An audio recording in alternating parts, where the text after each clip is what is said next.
আমরা 2024 সালের গণঅভ্যুত্থানের পর বাংলাদেশ প্রায় দীর্ঘ 17-18 বছর পর বাংলাদেশের মানুষ অধীর আকাঙ্ক্ষা নিয়ে ভোট দেওয়ার ভোটাধিকার প্রয়োগের আকাঙ্ক্ষা নিয়ে অপেক্ষা করছে। আমরা বাংলাদেশের ইতিহাসে একটি ঐতিহাসিক সময় পার করছি। এবারের নির্বাচন নির্ধারণ করবে বাংলাদেশ বিগত 50 বছর স্বাধীনতার পর যেভাবে চলেছে আগামী দিনে সেভাবে চলবে কি চলবে না।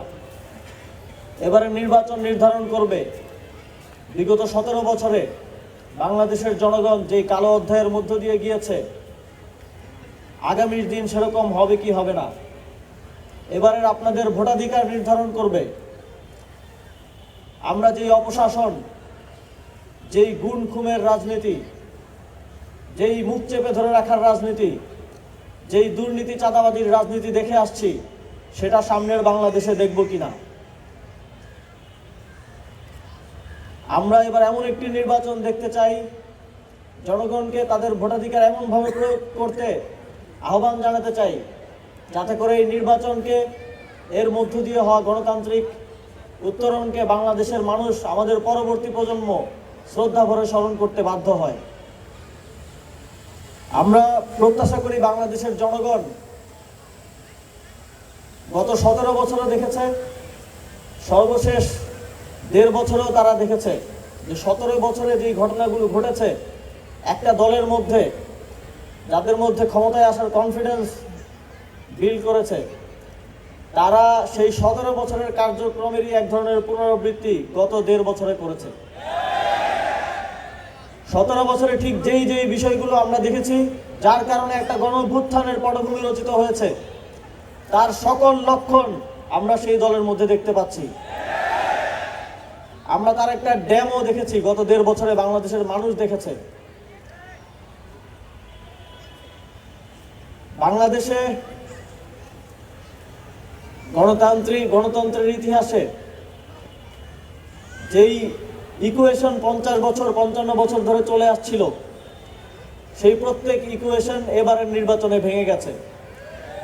ইতিমধ্যেই আপনারা যদি রাস্তায় যান, বাজার করতে গেলে যেই সবজিওয়ালা আছে, রিক্সায় উঠলে যে রিক্সাওয়ালা মামা আছেন, শিক্ষক ছাত্র থেকে সকল শ্রেণী পেশা কমিউনিটির মানুষ আছেন, তাদের সাথে যখন আমরা কথা বলি তখন আমরা সেই পলিটিক্যাল ডেমোগ্রাফির যে পরিবর্তন হয়েছে সেটা উপলব্ধি করতে পারি। সুতরাং আগের যেই গতানুগতিক হিসাব নিকাশ, যে অমুক দলের 30%, তমুক দলের 40%, সেই হিসাব নিকাশ এবার বাংলাদেশের জনগণ তাদের ভোটাধিকার মধ্য দিয়ে বদলে দিবে। আমাদের 10 দলীয় ঐক্য আমরা প্রথম থেকে বলে আসছি। আপনারা দেখবেন অন্যান্য যেসব জোট হচ্ছে, আমাদের প্রতিদ্বন্দ্বী যেসব জোট আছে, তাদের মধ্যে সিট ভাগাভাগি নিয়ে কি পরিমাণ ঝামেলা হচ্ছে এবং যাদের সাথে তাদের সমঝোতা হয়েছে তাদের আসলেও কি পরিমাণ সমস্যা হচ্ছে। আমরা প্রথম থেকে বলে আসছি আমাদের এই ঐক্য কিছু প্রিন্সিপালের ভিত্তিতে আমরা এই ঐক্য গঠন করেছি। আমরা কোনো সিট ভাগাভাগি কিংবা ক্ষমতার ভাগাভাগির আলোচনার মধ্য দিয়ে ঐক্য গঠন করিনি। আমরা এই ঐক্য গঠন করেছি বাংলাদেশকে মুক্তি দেওয়ার জন্য। আমরা এই ঐক্য গঠন করেছি জুলাই গণঅভ্যুত্থানের মধ্য দিয়ে যেই সংস্কারের কমিটমেন্ট দেশবাসীকে আমরা দিয়েছি সেটা বাস্তবায়ন করার জন্য। এই ঐক্য, এই জোট বিজয়ী হলে ঐক্যমত্য কমিশনের সংস্কারের যে বিষয়গুলো এই গণভোটে আছে তার থেকে আরো বেশি সংস্কার আমরা করব। এই কমিটমেন্ট আমরা দেশবাসীকে দিতে চাই। এই ঐক্য বিজয়ী হলে আমরা এদেশে সুশাসন প্রতিষ্ঠার জন্য সর্বোচ্চ চেষ্টা করব। এই কমিটমেন্ট আমরা দেশবাসীকে দিতে চাই। আমরা বিগত সময়ে আওয়ামী ফ্যাসিস্ট সরকার বাংলাদেশকে যেভাবে একটি প্রতিবেশী দেশের গিনিপিগ বানিয়ে রেখেছিল, বাংলাদেশ সেখান থেকে পৃথিবীর বুকে মাথা উঁচু করে দাঁড়াবে, এই নিশ্চয়তা আমরা দেশবাসীকে দিতে চাই। আমরা বিশ্বাস করি সারা দেশের মানুষ মুখিয়ে আছে ভোট দেওয়ার জন্য। ইতিমধ্যে আমরা দেখেছি নির্বাচন কমিশন সহ বিভিন্ন প্রতিষ্ঠান কিভাবে পুরনো বন্দোবস্তের মতো একদিকে হেলে যাচ্ছে। আমরা তাদেরকে সতর্ক করতে চাই। আপনারা দেখেছেন পূর্ববর্তী যে নির্বাচন কমিশনাররা বিভিন্ন বিতর্কিত নির্বাচন আয়োজন করেছে, রাতের ভোট বাস্তবায়ন করেছে, তাদের পরিণতি কি হয়েছে? তাদের গলায় বাংলাদেশের মানুষ জুতার মালা পরিয়ে তাদেরকে জেলে সোপর্দ করেছে। আমরা চাই না গণঅভ্যুত্থানের মধ্য দিয়ে আপনারা যারা নির্বাচন কমিশনের চেয়ারে বসেছেন, অদূর ভবিষ্যতে এই ধরনের কোনো পরিস্থিতি, এই ধরনের কোনো বিব্রতকর পরিস্থিতিতে আপনারা পড়ুন, সেটা আমরা চাই না। এবং সেটা নিশ্চিত করার দায়িত্ব আপনাদেরকেই নিতে হবে। আমরা চাই সংশ্লিষ্ট সকলে বাংলাদেশের জনগণের যে ভোটাধিকার প্রয়োগ করার সুবর্ণ সুযোগ এসেছে সেটা নিশ্চিত করার জন্য কাজ করবে। যদি সেক্ষেত্রে কোনো ব্যত্যয় ঘটে, আমাদের 10 দলীয় ঐক্য আমরা দাঁড়িয়ে দাঁড়িয়ে আমাদের দেশের জনগণের ভোটাধিকার হরণ হওয়ার দৃশ্য দেখব না। যেখানেই ভোটাধিকার হরণ করার চেষ্টা করা হবে সেখানেই আমরা জুলাইয়ের মতো প্রতিরোধ গড়ে তুলব। এবং জুলাই যারা আমরা একসাথে প্রতিরোধ গড়ে তুলেছিলাম সবাই কিন্তু আবার আমরা একসাথে হয়েছি। সুতরাং সেই প্রতিরোধের মুখে পড়তে না চাইলে জনগণের ভোটাধিকার নিশ্চিত করুন। নির্বাচনে অংশগ্রহণ করা সকল রাজনৈতিক দল, প্রশাসন, অন্তর্বর্তীকালীন সরকার, নির্বাচন কমিশন সকলের দায়িত্ব একসাথে ভোটাধিকার নিশ্চিত করা এবং সেই দায়িত্ব পালনে আমরা তাদেরকে সর্বোচ্চ সহযোগিতা করব। আপনারা ইতিমধ্যেই জানেন যে এই আসনের সাথে আমার একটা যোগাযোগ রয়েছে, আমার একটা সম্পর্ক রয়েছে।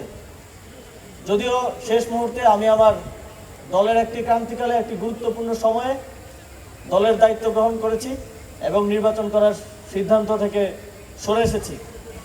তবে আমি মনে করি এই এলাকার জনগণের সাথে আমার যতটুকুই যোগাযোগ হয়েছে তারা পরিবর্তন চায়।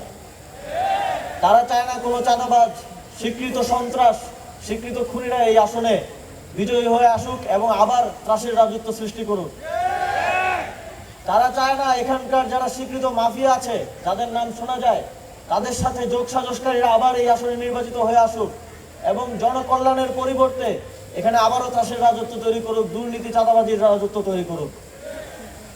এই এলাকার মানুষজন পরিবর্তন চায় এবং আমি কমিটমেন্টের সাথে বলতে পারি যে এই এলাকায় আমাদের 10 দলীয় জোটের পক্ষ থেকে যিনি প্রার্থী, আমার খুব পছন্দের মানুষ, তিনি, তার বাড়িও আমার বাড়িতেই, মুরাদনগরে, একই উপজেলায় আমাদের বাড়ি।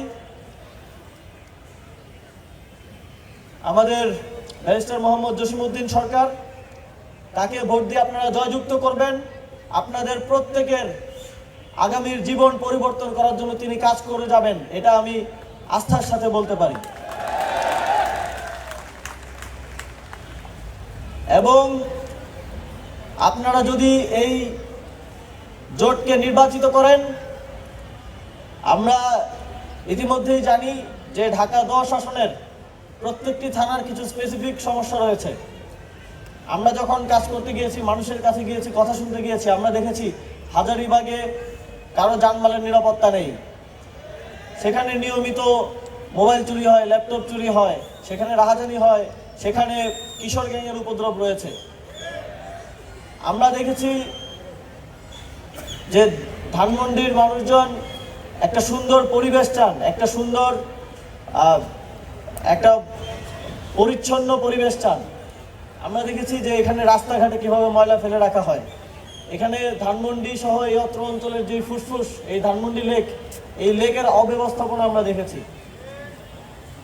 আমরা কামরাঙ্গীরচর নতুন যুক্ত হয়েছে এই আসনে, কামরাঙ্গীরচরের 55 নম্বর ওয়ার্ড, সেখানে দেখেছি সেখানে রাস্তাঘাটের যেই দশা সেটা বাংলাদেশের যে কোনো প্রান্তিক অঞ্চলে, গ্রামাঞ্চলের রাস্তাঘাটের মতো অবস্থা, অথচ এটা সিটি কর্পোরেশনের অধীনে একটা জায়গা। আমরা দেখেছি নিউ মার্কেটে জলাবদ্ধতা থেকে শুরু করে যানজট সহ নানাবিধ সমস্যা রয়েছে।